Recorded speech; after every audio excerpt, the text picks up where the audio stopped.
Cool. Yeah. So welcome to the introduction to Ethena workshop. You guys could have been doing anything tonight, watching the elections, going to the bar. We've chosen to hack, which is great.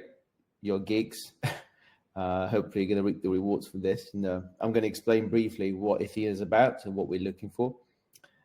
Just about me, I'm head of growth and BD at Ethena. Before that, I used to be at Lido. But yeah, basically I run BD, business and all that stuff.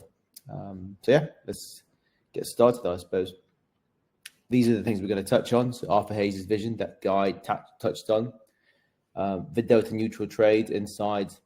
So basically I'm going to explain a little bit the mechanism behind Ethena and the sexes and custody explained.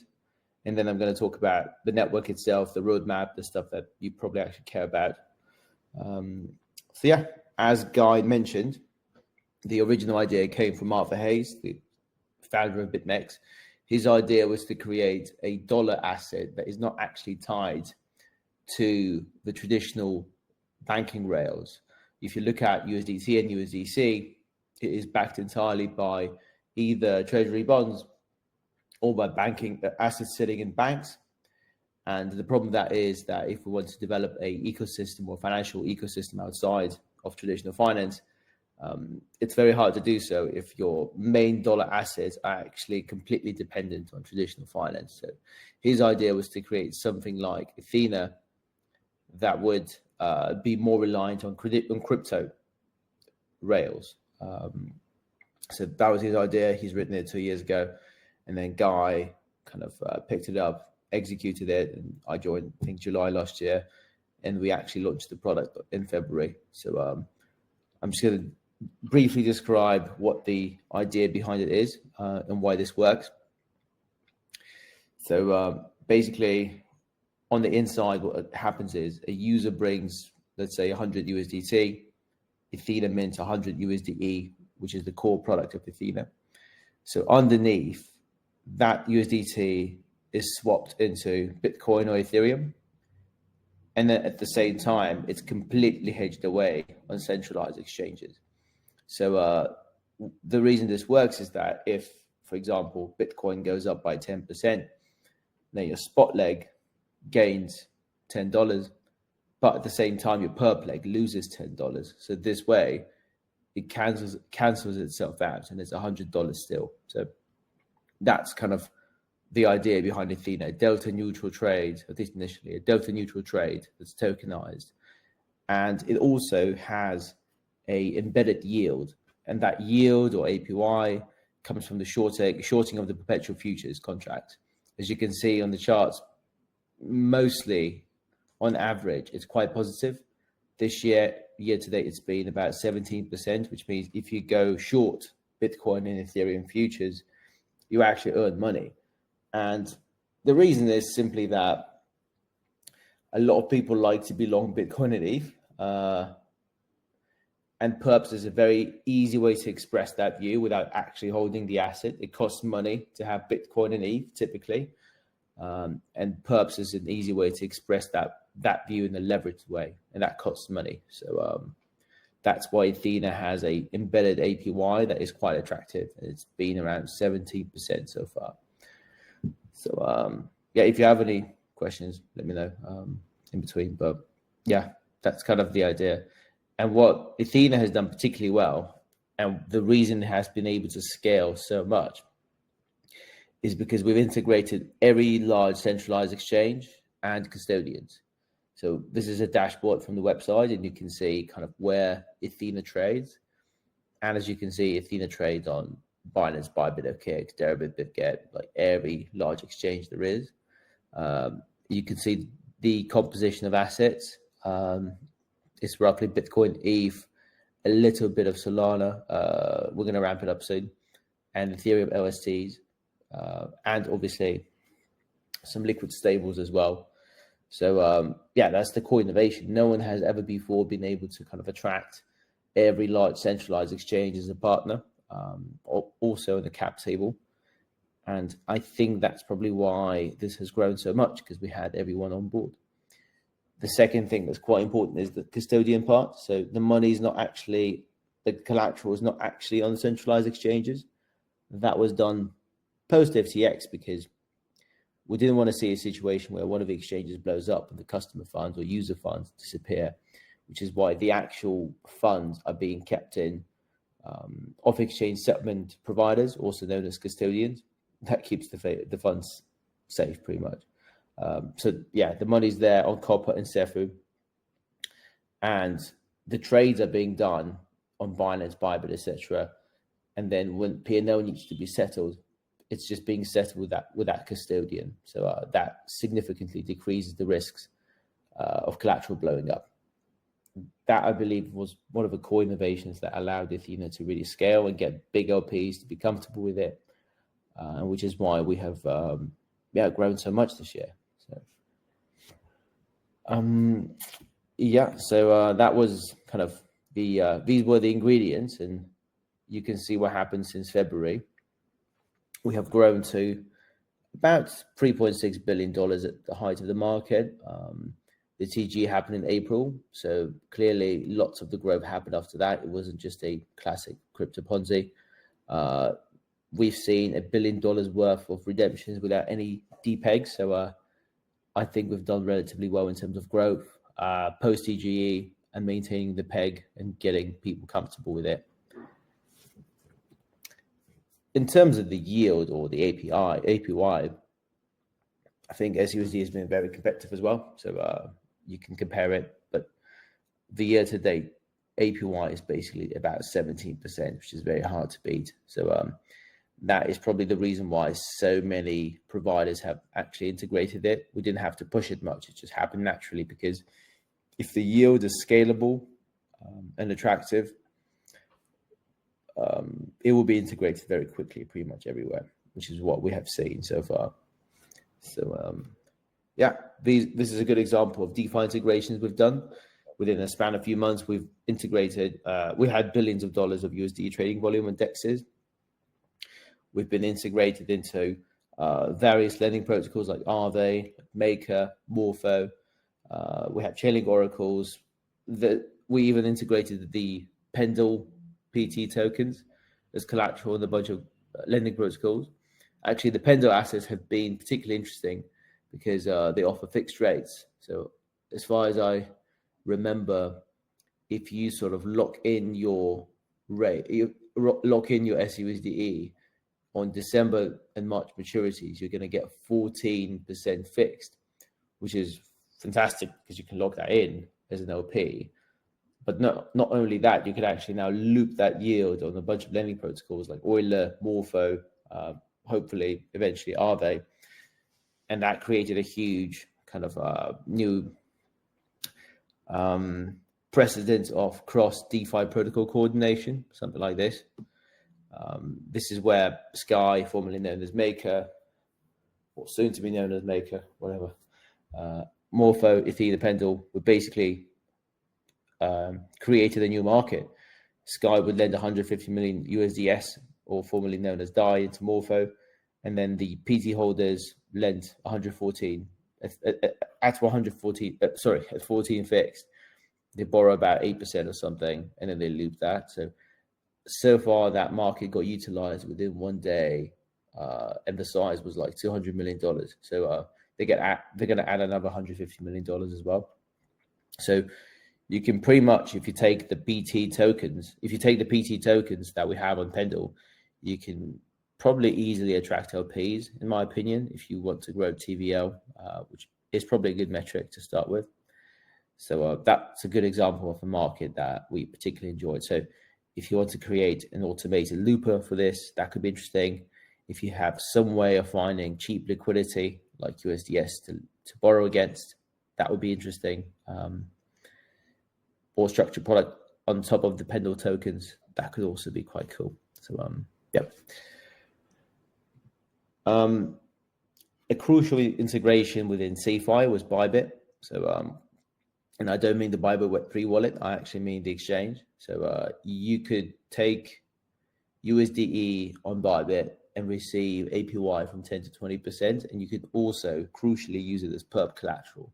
So if you're trading funds and you're long Bitcoin futures, you're probably paying 10%. But if your leverage is 1-on-1, you essentially get that paid back, which is quite a strong value add for anyone trading on Bybit. So that program was very successful with $400 million of USDe at the peak. Now it's about 250, and we're pushing for other exchanges to hopefully integrate this, because that's a killer use case. Beyond that, we'll try to do TradFi as well. I'm not going to say too much about it now, but basically, yeah, the point is DeFi is very powerful and important for increasing use cases of USD and SUSDe.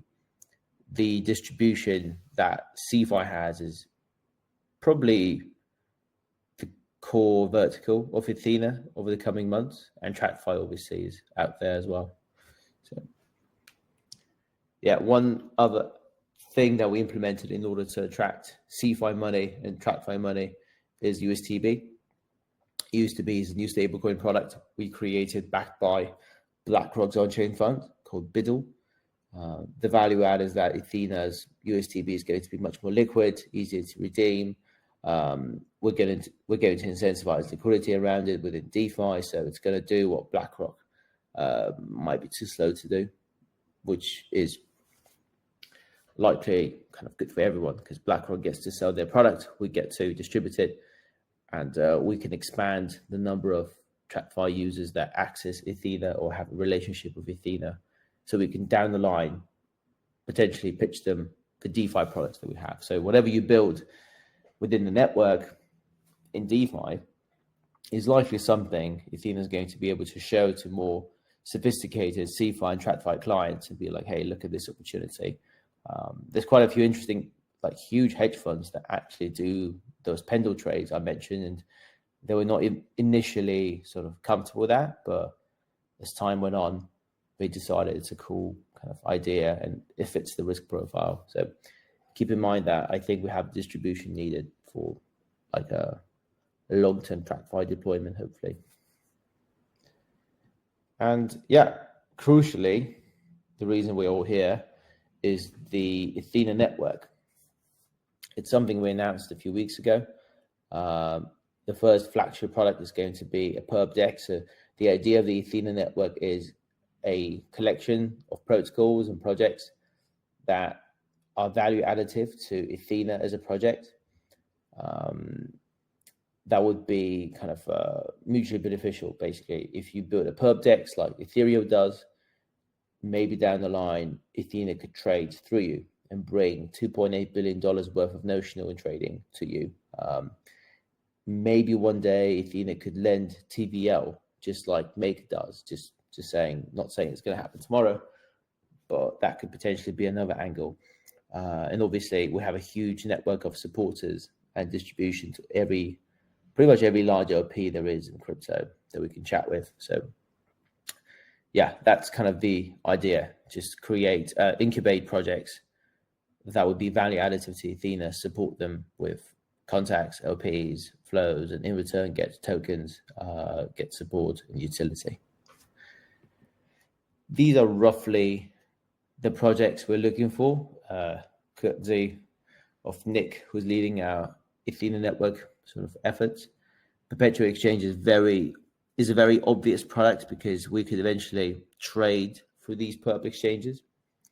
There's obviously the under-collateralized lending, when market makers lend money for their operations, that idle capital could be earning SUSDe yield. That could be interesting.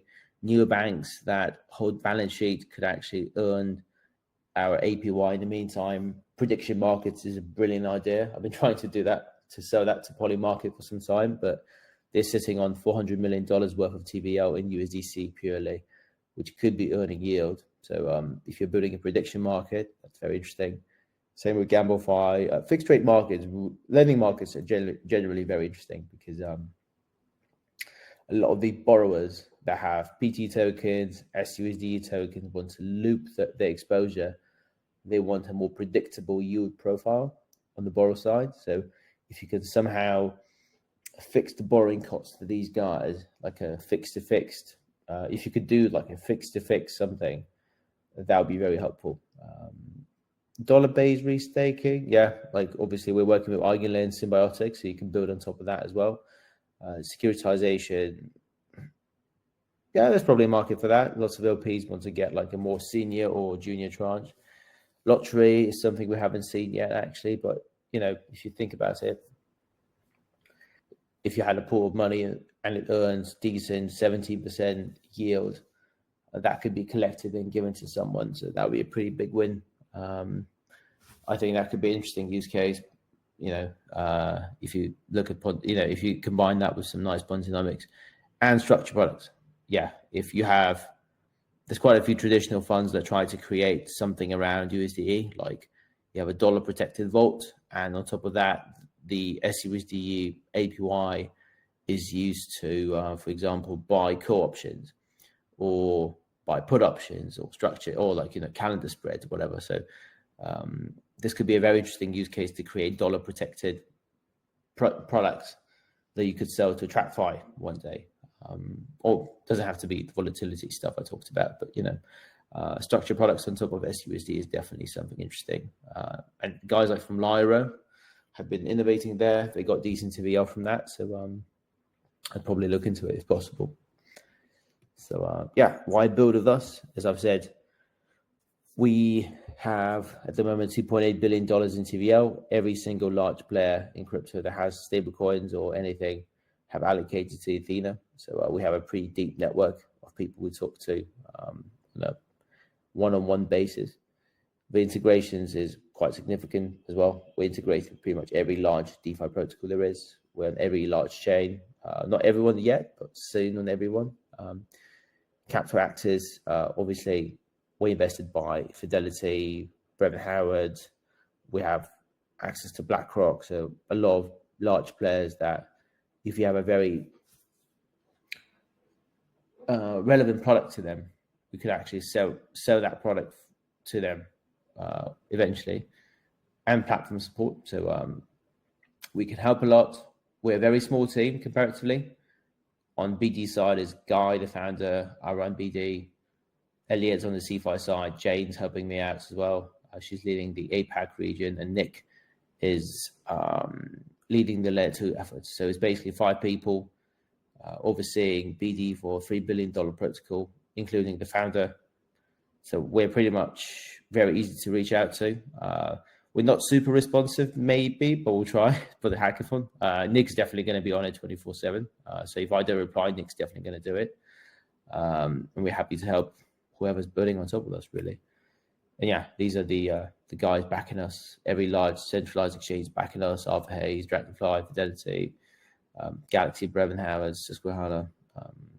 Every large DeFi founder, maker, Aave, etc. are involved. We even got Kobe in. It's kind of cool. So yeah, you got any questions? What do you think? We do have a few questions in the chat and the questions tab. I can go and read some of them out now.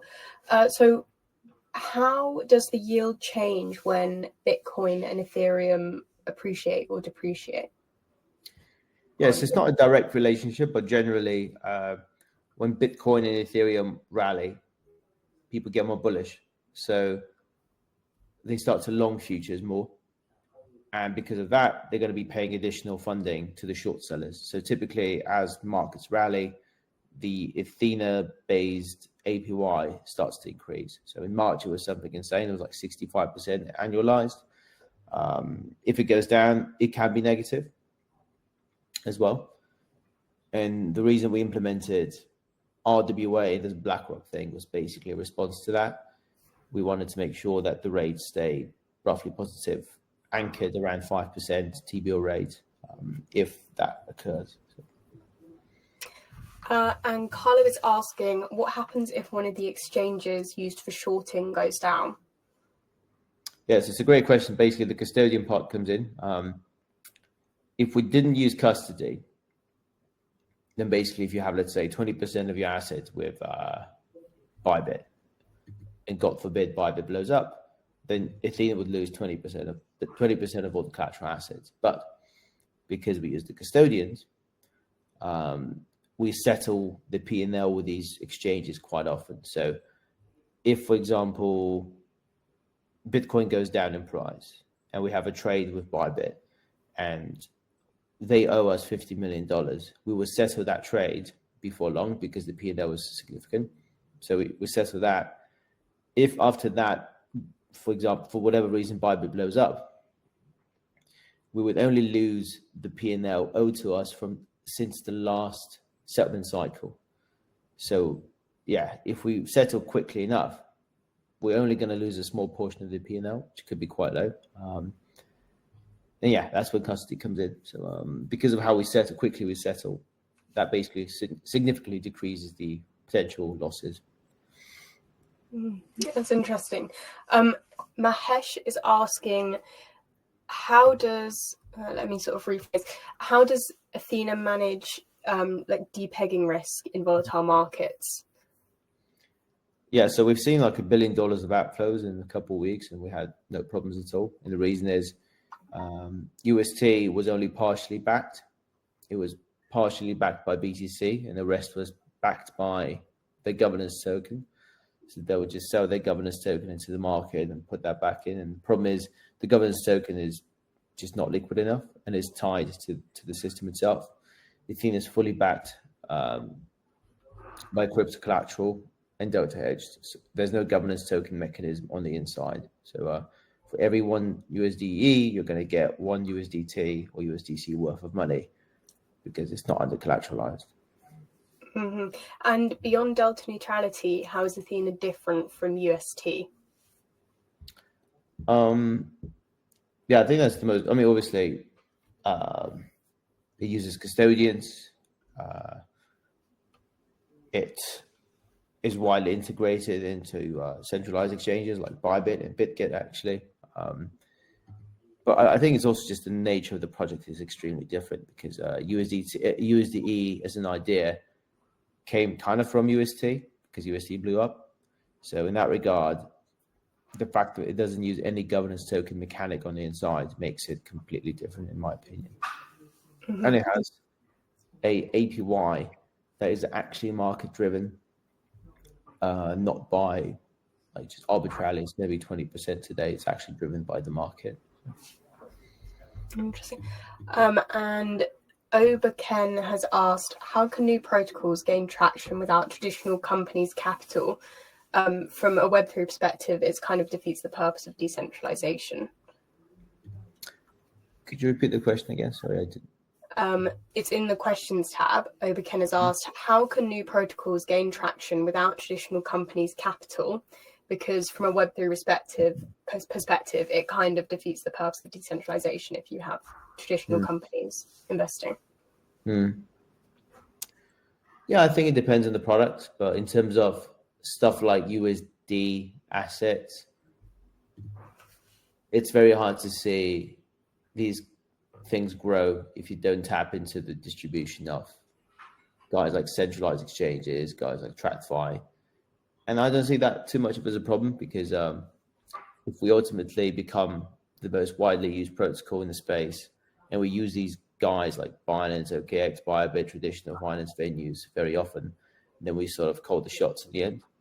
So I think that it's an attempt to be relevant rather than decentralization at all costs.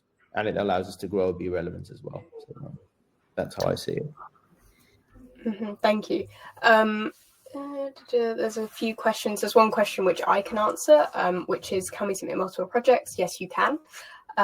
Those questions are also answered in the hacker pack, so do check that out. It was sent to you in your onboarding email.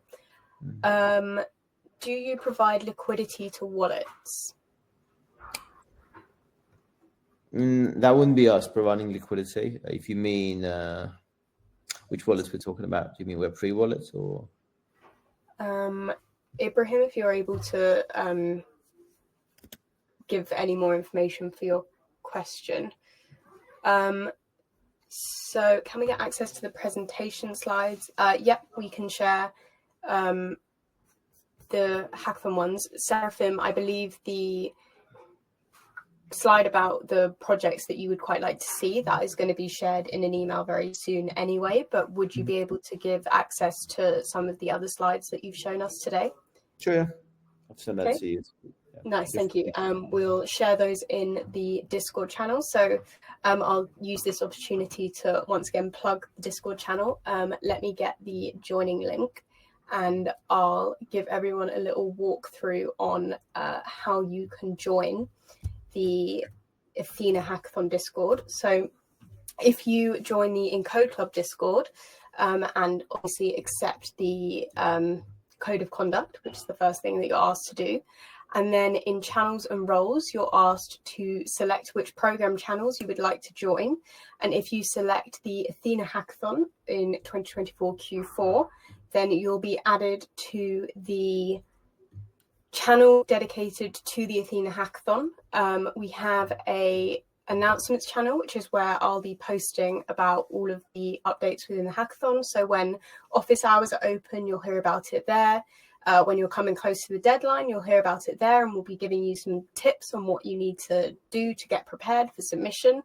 In the hackathon discussion channel, we have a welcome page where you're invited to introduce yourself and network a bit. And then we have the team formation zone, where if you're looking for a team, in the Hacker Pack, you can find a link to the team board where you can put your profile, but you're also welcome to introduce yourself in the team formation channel and see if there is anyone that you would be looking to team up with for this hackathon. We also have the resources channel, which has all of the resources that we're going to be sharing. So the recordings of all of these sessions we post in the resources channel, as well as anything that the Ethena team shares and all of the workshops that we're going to have this week. Any resources they share will be shared here. So this is a really important channel to have access to, which is why we encourage you to join the Discord. And then finally, also the technical questions channel, which is where the first place for you to go when you have any kind of technical question for the Ethena team, the Gold Sky team, the Layer Zero team on their bounties, and then also some of the partners who are running workshops this week will also be in the channel to support you. So that's my plugging of the Discord done.